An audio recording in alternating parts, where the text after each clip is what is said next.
Today we will build around the Ancient Meteoric Ore Greatsword. We will lean into its strengths and work around its weaknesses to make it great for the DLC. We'll cover two builds, each pushing the skill to its limits. A build with a lot of poise to consistently land the skill shots with solid damage, and a high risk, high reward build that reaches up to 392%. Let's get started. Over 5,000 of you chose this weapon, so here we go. The Ancient Meteoric Ore Greatsword is a colossal sword in Elden Ring. It has high physical damage and a tiny bit of magic damage. It has a B scaling in strength and a D scaling in arcane, but that is 100% bait. You gotta love FromSoft. The arcane scaling is in fact massive. We are talking almost 1-to-1 with strength. The weapon has the second highest damage among the colossal swords, right behind Malekith's Black Blade. This is great news since the skill scales exclusively with this weapon's damage, also known as AR, making it do monstrous amounts of damage. This skill is called White Light Charge, and it lets you charge forward and blast with a light explosion. It is so fun to use and adds a lot of benefits to your style of fighting. Forget about the bosses and the damage for a second. This is an insane traversal tool as is. You can dash with the skill and roll to cancel the animation, and you can do it as many times as you need. You don't need FP. Spamming this gets you across very fast, especially in areas without torrent. I'm looking at you, Abyssal Woods. On a serious note, charging the skill allows you to close the gaps with bosses that fall back, allowing for great punishes, especially bosses like Mesmes and Millennium. Its follow-up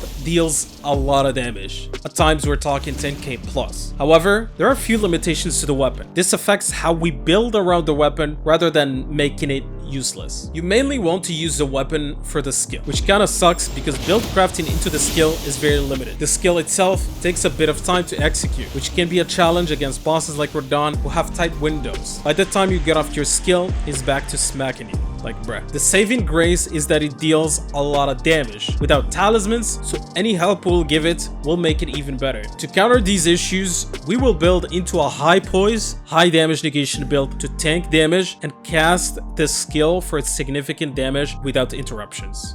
Which leads us to the first build. The first build is all about leaning into the strengths of the sword and working around the weaknesses, giving you solid damage and a lot of damage negation. First, grab the Ancient Meteoric Ore Greatsword, which can be found in the Ruin Forge Starfall Past, and max it to +10 for high AR. In your second hand, use the Finger Seal to cast your buffs, which are very important for the build. I'll explain why later. You can use any other seal, it is simply easier to obtain and has low requirements, so it's easy to recommend for people. For the armor, go for the Tree Sentinel armor set, which offers 82 poise, solid resistances, and good drip. As an alternative, you can use the Veteran set, which has similar weight, poise, resistances, and is easier to get. However, the drip is questionable. Both of these sets are perfect to offer close to 100 poise at a decent weight of 45. With the Bulgo talisman, we'll push that poise to above 101. Reaching this number will help us not be interrupted as much as possible while casting the skill. Very important. For the talismans, use Short of Alexander, a no-brainer that boosts the skill damage by 15%. Use the Spear talisman as well to increase counter-attack damage by 15%. Often, you will attack bosses while they're in their attack animation and passively benefit from this easy 15%. On the third slot, use the Bullgoat's talisman to raise the poise to that 101. Like we said, the goal is not to be interrupted while attacking. The final talisman slot is for protection. Depending on the boss, use Dragon Crest Great Shield for physical damage negation, Flame Drake for fire protection, Golden Braid for holy, etc. For the Wondrous Physic, use the Thorny Crack tier to increase damage up to 20% with successive hits. This one is slightly more effective than Rotten Wind since its tiers offer higher damage buffs. For the second tier, use the Deflection tier. It is perfect for this weapon and build, but it highly depends if you're willing to give it a try. Let me convince you, just take a look at this clip at how Malenia's fight is so much easier with it.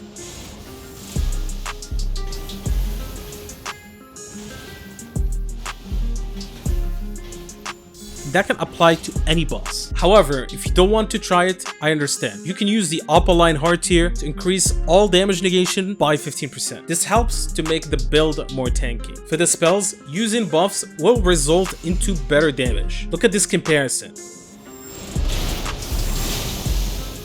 You deal more damage by spending your points into Fate so you can use these buffs, rather than spending those points into Strength and Arcane. Use Golden Vow first before every boss to increase damage by 15% and damage negation by 10%. And follow up with Flame Grant Me Strength to increase physical damage by 20%. Actually, 18%. Since 2% is wasted on the sword's magic scaling. Annoying. For the stat distribution of a level 170, 50 Vigor, decent to meet the Vigor check, 24 Mind to be able to cast 4 full combos before needing a refill, 48 Endurance to be able to medium roll with this entire setup, and 54 Strength for high AR, 10 Dex to meet the minimum requirement for the weapon, 25 Fate to be able to cast our buffs, and 32 Arcane for high damage. If you have extra levels, spend them on Arcane for higher AR, and if you're a lower level, lower the Strength on Arcane accordingly.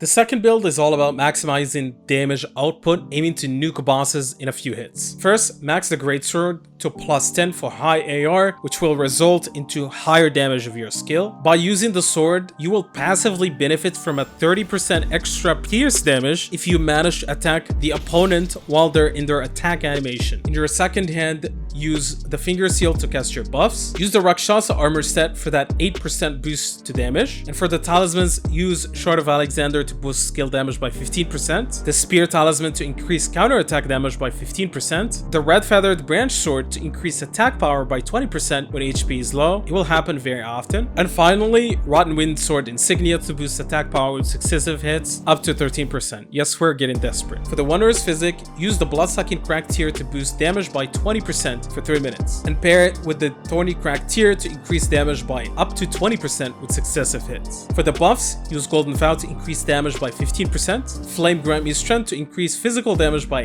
18%, and change your stance to 50 Vigor for survivability, 24 Mind to cast 4 full combos, 35 Endurance to medium roll, 54 Strength for high damage, 10 Dex to meet the minimum requirements, 25 Faith to cast buffs, and 44 Arcane for high damage. A lot of these buffs are situational. However, more likely than not, you will have a lot of them active at once. Worst case scenario, you will have a guaranteed 102% damage boost active at all times. And if the stars align and all of them are active at once, you will reach a 392.48% damage boost to a skill that deals monstrous damage. With this build, you want to play aggressive and risk trading hits. You will notice better results even though you're taking hits and your health is ticking down. It is just a better playstyle, and I personally prefer it over the first build. There you have it, 2 builds that showcase the full potential of the Ancient Meteoric Ore Greatsword. Whether you prefer a safer approach with high poise or want to go all in with maximum damage, these builds have you covered. You can also easily switch between them by swapping a couple pieces. If you want to see a video on the best Ush of War in the game right now,